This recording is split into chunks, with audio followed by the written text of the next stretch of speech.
নমস্কাৰ প্ৰথমটি খবৰ হৈতে ষ্টুডিঅ'ত মই সুস্মিতা দিবলৈ ওলাইছো এই মুহূৰ্তৰ এক গুৰুত্বপূৰ্ণ খবৰ কালিৰ দিনত দেখিবলৈ পোৱা গৈছে মুখ্যমন্ত্ৰী ডক্টৰ হিমন্ত বিশ্ব শৰ্মাই কেইবাটাও গুৰুত্বপূৰ্ণ সিদ্ধান্ত গ্ৰহণ কৰিছে বিশেষকৈ 5টা গুৰুত্বপূৰ্ণ সিদ্ধান্তৰ কথা ফেচবুক লাইভ যোগে ঘোষণা কৰিছে আৰু বিশেষকৈ মাইক্ৰ ফাইনেন্সৰ পৰা আৰম্ভ কৰি যিসকল মেধাৱী ছাত্ৰ ছাত্ৰী আছে তেওঁলোকৰ সন্দৰ্ভত কেইবাটাও পদক্ষেপ গ্ৰহণ কৰিছে কি পদক্ষেপ গ্ৰহণ কৰিছে আমি সবিস্তাৰে এই খবৰ লৈ আহিছো আৰু বিশেষকৈ দেখিবলৈ পোৱা গৈছে 5টা বিশেষ পদক্ষেপ গ্ৰহণ কৰা দেখিবলৈ পোৱা গৈছে আৰু ফেচবুক লাইভ যোগে এই কথা ঘোষণা কৰিছে মুখ্যমন্ত্ৰী গৰাকীয়ে আৰু বিশেষকৈ ডিসেম্বৰ মাহৰ 10 তাৰিখৰ পৰা 20 তাৰিখৰ ভিতৰত 5টা অৰ্থাৎ এই 10টা দিনত 5টা পদক্ষেপ গ্ৰহণ কৰাৰ কথা কৈছে মুখ্যমন্ত্ৰী গৰাকীয়ে আৰু ফেচবুক লাইভ যোগে এই কথা ঘোষণা কৰিছে আৰু অতি শীঘ্ৰে আসলতে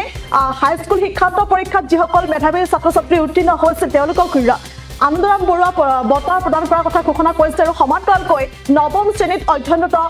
যিসকল ছাত্ৰ ছাত্ৰী আছে তেওঁলোকক চাইকেল বিতৰণ কৰাৰ কথা উল্লেখ কৰিছে আৰু সমান্তৰালকৈ উচ্চতৰ মাধ্যমিকত শিক্ষাৰ্থীৰে যিসকল ছাত্ৰ ছাত্ৰী উত্তীৰ্ণ হৈছে সেই ছাত্ৰ ছাত্ৰী সকলকো কিন্তু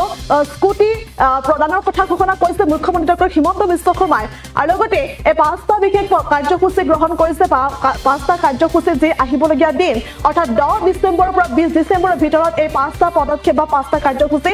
গ্ৰহণ কৰাৰ কথা উল্লেখ কৰিছে মুখ্যমন্ত্ৰী ডক্টৰ হিমন্ত বিশ্ব শৰ্মাই আৰু লগতে তেওঁ উল্লেখ কৰি কৈছে যে বানপানীত ক্ষতিগ্ৰস্ত লোককো সাহায্য বিতৰণ কৰা হ'ব আৰু সেই কথা উল্লেখ কৰিছে বানপানীত যিসকল লোক ক্ষতিগ্ৰস্ত হৈছে আৰু তেওঁলোককো সাহায্য বিতৰণ কৰাৰ কথা উল্লেখ কৰিছে আৰু সমান্তৰালকৈ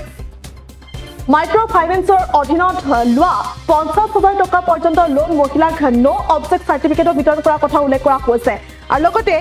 যিসকল হাইস্কুল শিক্ষান্ত পৰীক্ষাত উত্তীৰ্ণ ছাত্ৰ ছাত্ৰী আছে তেওঁলোকক আসলতে অতি শীঘ্ৰে অৰ্থাৎ 10 তাৰিখৰ পৰা 20 ডিচেম্বৰৰ পৰা 20 ডিচেম্বৰ যি সময়সূচী নিৰ্ধাৰণ কৰা হৈছে সেই সময়সূচীৰ ভিতৰতে কিন্তু হাইস্কুল শিক্ষান্ত পৰীক্ষাত যিসকল ছাত্ৰ ছাত্ৰী আছে তেওঁলোকক বা শিক্ষাৰ্থীৰে উত্তীৰ্ণ ছাত্ৰ ছাত্ৰীক আনন্দৰাম বৰুৱা বঁটা প্ৰদান কৰাৰ কথা উল্লেখ কৰিছে আৰু সমান্তৰালকৈ নৱম শ্ৰেণীত অধ্যয়নৰত ছাত্ৰ ছাত্ৰীক চাইকেল বিতৰণ কৰাৰ কথা উল্লেখ কৰিছে আৰু উচ্চতৰ মাধ্যমিকত শিক্ষাৰ্থীৰে যিসকল উত্তীৰ্ণ হৈছে তেওঁলোকে কিন্তু অতি শীঘ্ৰেই অৰ্থাৎ 10 তাৰিখৰ পৰা 20 তাৰিখৰ ভিতৰত স্কুটি প্ৰদান কৰাৰ কথা উল্লেখ কৰিছে মুখ্যমন্ত্ৰী গৰাকীয়ে আৰু এদৰে নিখাৰ ভাগত ফেচবুক লাইভ যোগে এই কথা ঘোষণা কৰিছে আৰু সমান্তৰালকৈ আজি যেহেতু লাচিত দিৱস গতিকে লাচিত আমাৰ সাহস লাচিত বৰফুকন আমাৰ সাহস লাচিত বৰফুকন আমাৰ সৌৰ্য বীৰ্যৰ প্ৰতীক গতিকে লাচিতে অসমীয়া জনতাক বীৰত্ব আৰু সাহসক প্ৰতিনিধিত্ব কৰে গতিকে আজিৰ দিনটোত তেওঁক শ্ৰদ্ধাঞ্জলি জ্ঞাপন কৰিবলৈ বিশেষ আহ্বান জনাইছে জনতাক বিশেষ আহ্বান জনাই তেওঁ উল্লেখ কৰি কৈছে যদি হে সম্ভৱ হয় বা যদি হে পাৰে জনতাক তেনেহ'লে হোৱাটছআপৰ যি প্ৰফাইল ফেচবুকৰ যি প্ৰফাইল বা টুইটাৰৰ যি প্ৰফাইল তাত কিন্তু লাচিত বৰফুকনৰ ফটো লগাবলৈ আহ্বান জনাইছে মুখ্যমন্ত্ৰী গৰাকীয়ে যেহেতু লাচিত বৰফুকনৰ আজি 402তম জন্ম দিৱস গতিকে জন্ম দিৱস উপলক্ষে এই সিদ্ধান্ত গ্ৰহণ কৰিছে মুখ্যমন্ত্ৰী গৰাকীয়ে আৰু এইদৰে এতিয়া 10 তাৰিখৰ ভিতৰত 10 তাৰিখৰ পৰা আৰম্ভ কৰি 20 তাৰিখৰ ভিতৰত 5টা পদক্ষেপৰ সমান্তৰালকৈ আজিৰ দিনটোত লাচিত বৰফুকনৰ জন্ম দিৱস উপলক্ষে এই ধৰণৰ সিদ্ধান্ত গ্ৰহণ কৰিছে আৰু সকলোকে আহ্বান জনাইছে যে হোৱাটছআপৰ প্ৰফাইলে হওক বা ফেচবুকৰ প্ৰফাইলে হওক বা টুইটাৰৰ প্ৰফাইলে হওক সকলোৱে যাতে আজিৰ দিনটোত শ্ৰদ্ধাঞ্জলি জনোৱাৰ উদ্দেশ্যে লাচিত বৰফুকনৰ ফটোটো লগাই এই ধৰণে আজি এইবাৰ আহ্বান কৰা দেখিবলৈ পোৱা গৈছে আৰু এইদৰে ফেচবুক লাইভ যোগে কেইবাটাও গুৰুত্বপূৰ্ণ মন্তব্য কৰিছে এই সন্দৰ্ভত 5টা পদক্ষেপ আৰু লগতে লাচিত বৰফুকন সন্দৰ্ভত যি মন্তব্য আগবঢ়াইছে সেই মন্তব্য আমাৰ সৈতে আছে আমি দৰ্শকলৈ আগবঢ়াইছো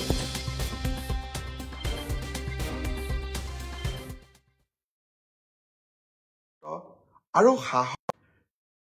অসমত অহা কেইটামান দিনত আমি কেইবাটাও নতুন ব্যৱস্থা বা নতুন কাৰ্যসূচী আৰম্ভ কৰিম 10 ডিচেম্বৰৰ পৰা 20 ডিচেম্বৰৰ ভিতৰত 10টা দিনত আমি 5টা কাৰ্যসূচী ৰূপায়ণ কৰিম পোনপ্ৰথমে বিগত বানপানীত যিসকল লোক ভীষণভাৱে ক্ষতিগ্ৰস্ত হৈছিল তেওঁলোকক আমি সাহায্যসমূহ বিতৰণ কৰিম তাৰ পিছতেই মাইক্ৰ ফাইনেন্স লোন ৱেইভাৰৰ আমাৰ যিখন আঁচনি এই আঁচনিখনৰ অধীনত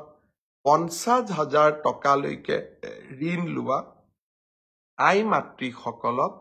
আমি নো অবজেকশ্যন চাৰ্টিফিকেটসমূহ বিতৰণ কৰিম এই সময়ছোৱাৰ ভিতৰতে হাইস্কুল শিক্ষান্ত পৰীক্ষাত ডিষ্টিংশ্যন সৈতে পাছ কৰা ছাত্ৰ ছাত্ৰীসকলক আনন্দৰাম বৰুৱা বঁটা আমি প্ৰদান কৰিম আৰু 10 ডিচেম্বৰৰ পৰা 20 ডিচেম্বৰৰ ভিতৰতে আমি নৱমমান শ্ৰেণীৰ ছাত্ৰীসকলক আৰু ছাত্ৰসকলক আমি চাইকেল বিতৰণ কৰিম আৰু ঠিক একেধৰণে উচ্চতৰ মাধ্যমিকত সুখ্যাতিৰে উত্তীৰ্ণ হোৱা ছাত্ৰ আৰু ছাত্ৰী যিসকল ইতিমধ্যে নিৰ্বাচিত হৈছে তেওঁলোকক স্কুটিসমূহ বিতৰণ কৰিম অৰ্থাৎ 10 ডিচেম্বৰৰ পৰা 20 ডিচেম্বৰলৈকে আমি সকলোৱে ব্যস্ত থাকিম আৰু সকলোকে এই আঁচনিসমূহৰ লাভ দিবলৈ আমি যত্ন কৰিম এই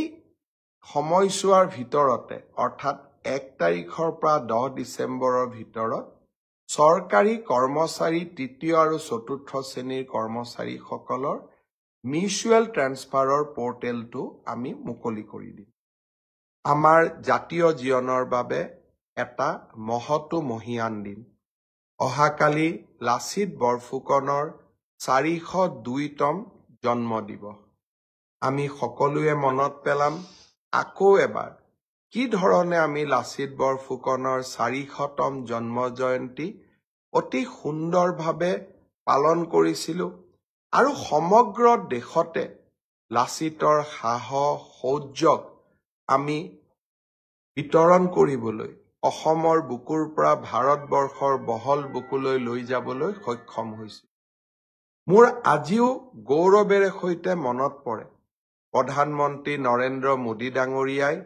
লাচিতৰ প্ৰতিমূৰ্তি হলঙা পাৰত উদ্বোধন কৰা এই পবিত্ৰ ক্ষণটোৰ কথা ই আমাৰ বাবে জাতীয় জীৱনৰ বাবে এক গৌৰৱৰ পল আছিল লাচিত আমাৰ সাহস লাচিত আমাৰ শৌৰ্য আৰু বীৰ্যৰ প্ৰতীক লাচিতে অসমীয়া জনতাৰ বীৰত্ব আৰু সাহসক প্ৰতিনিধিত্ব কৰে অহাকালি দিনটো পুনৰ এবাৰ মই অসমবাসী ৰাইজক লাচিত বৰফুকনৰ প্ৰতি শ্ৰদ্ধাঞ্জলি আগবঢ়াবলৈ আহ্বান জনাম আৰু যিসকলে পাৰে নিজৰ ফেচবুকত বা নিজৰ টুইটাৰ বা নিজৰ হোৱাটছআপত অহাকালি প্ৰফাইল পিকচাৰত লাচিত বৰফুকনৰ প্ৰফাইল পিকচাৰ ৰাখিব পাৰি নেকি তাৰ বিষয়ে চিন্তা চৰ্চা কৰিবলৈ মই সকলোকে যিকোনো খবৰৰ বাবে যোগাযোগ কৰক 7099017330 অথবা 70990173